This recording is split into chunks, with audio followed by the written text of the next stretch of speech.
창세기 14장에서 아브라함은 조카 롯을 구하기 위해 북쪽으로 200여 킬로미터 떨어진 단이라는 지역까지 올라갔습니다.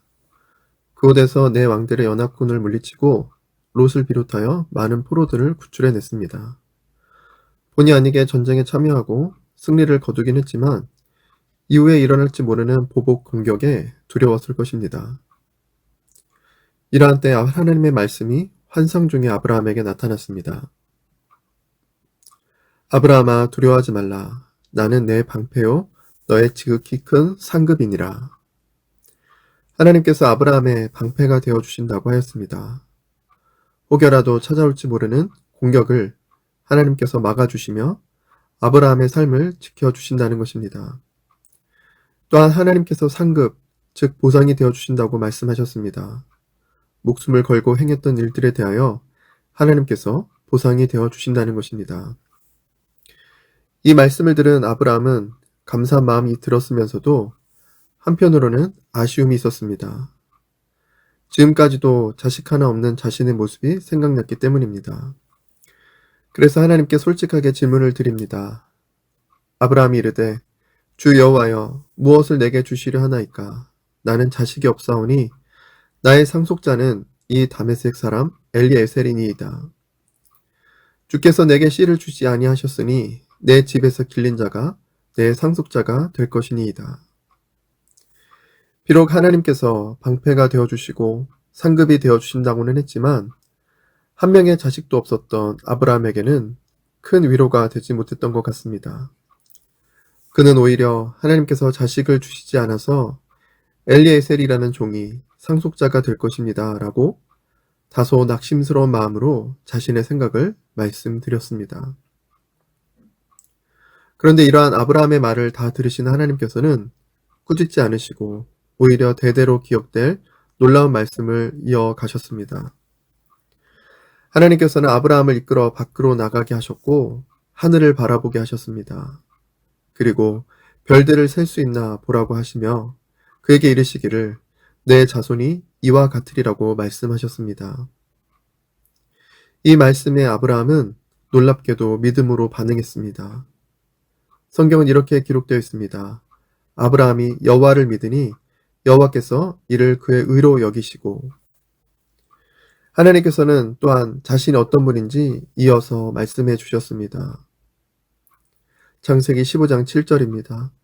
또 그에게 이르시되 나는 이 땅을 내게 주어 소유를 삼게 하려고 너를 갈대인의 우르에서 이끌어낸 여호와니라. 그런데 이러한 말씀을 들은 아브라함은 또다시 솔직하게 질문을 드립니다. 그가 이르되 주 여호와여 내가 이 땅을 소유로 받을 것을 무엇으로 알리이까? 여전히 어느 한 곳에 정착하지 못하고 이곳저곳을 떠돌아 다녀야 했던 아브라함에게는 하나님께서 이 땅을 주시겠다는 말씀이 쉬이 믿어지지 못했습니다. 한 명의 자식도 없고 한 평의 땅도 아직 정식으로 갖지 못하고 있던 아브라함으로서는 당연한 질문이었을 것입니다. 그런데 이번에는 이 질문에 바로 답변해 주시지 않았습니다. 그 대신 하나님을 위하여 재물을 준비하라고 말씀하셨습니다.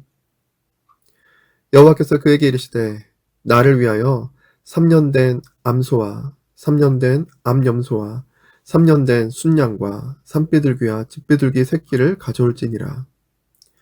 이 말씀대로 아브라함은 모든 것을 가져다가 그 중간을 쪼개고 그 쪼갠 것을 마주대어 놓았습니다. 다만 새는 쪼개지 아니하였다고 기록해 놓았습니다.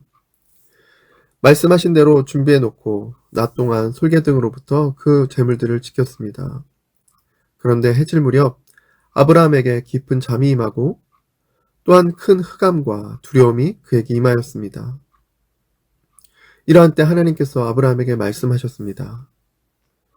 여호와께서 아브라함에게 이르시되 너는 반드시 알라. 내 자손이 이방에서 객이 되어 그들을 섬기겠고 그들은 400년 동안 내 자손을 괴롭히리니 그들이 섬기는 나라를 내가 징벌할지며 그 후에 내 자손이 큰 재물을 이끌고 나오리라.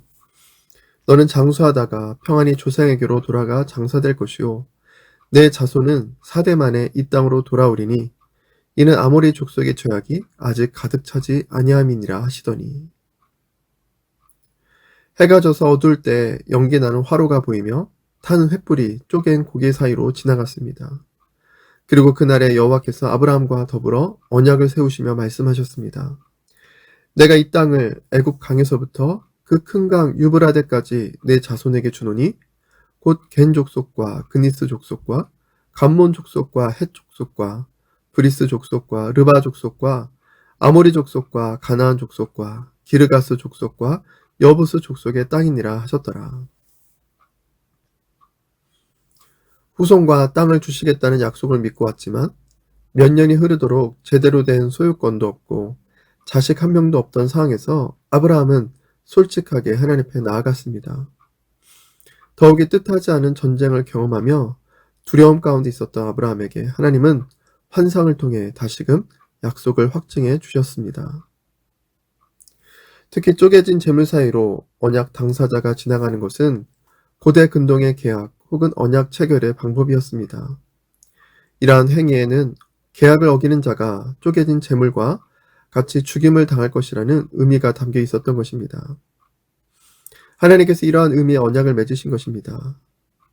여기서 중요한 것은 아브라함이 아니라 하나님만이 쪼개진 재물 사이로 지나가셨다는 점입니다. 이는 이 언약이 인간의 순종에 달린 조건적 계약이 아니라 하나님께서 홀로 책임지시는 일방적이고 절대적인 언약이었음을 보여줍니다. 하나님께서는 이와 같은 언약을 통해서 후손과 땅을 주시겠다는 약속을 확증해 주셨던 것입니다. 두려움과 연약해진 믿음 가운데 있었지만 아브라함은 하나님 앞에 솔직하게 나아갔습니다.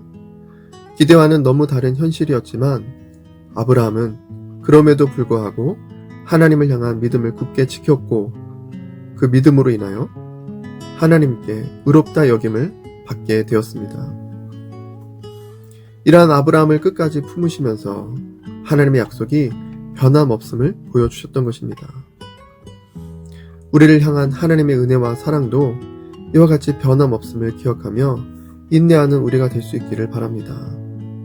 더욱이 아브라함과 맺은 언약은 하나님 편에서 책임지시겠다는 무조건적인 은혜 언약이었습니다. 우리의 믿음은 흔들릴 수 있지만 하나님은 이미 모든 것을 책임지시겠다고 말씀하셨습니다. 무엇보다 그리스도께서 죽으심으로 우리를 향한 하나님의 사랑을 확증해 주셨습니다. 아브라함을 품으시고 사랑해 주시고 끝까지 붙드신 하나님의 사랑이 우리에게 여전히 흐르고 있음을 기억하시기 바랍니다. 믿음과 인내함으로 그 하나님의 사랑과 은혜를 온전히 누리는 삶이 되길 주님의 이름으로 축복합니다.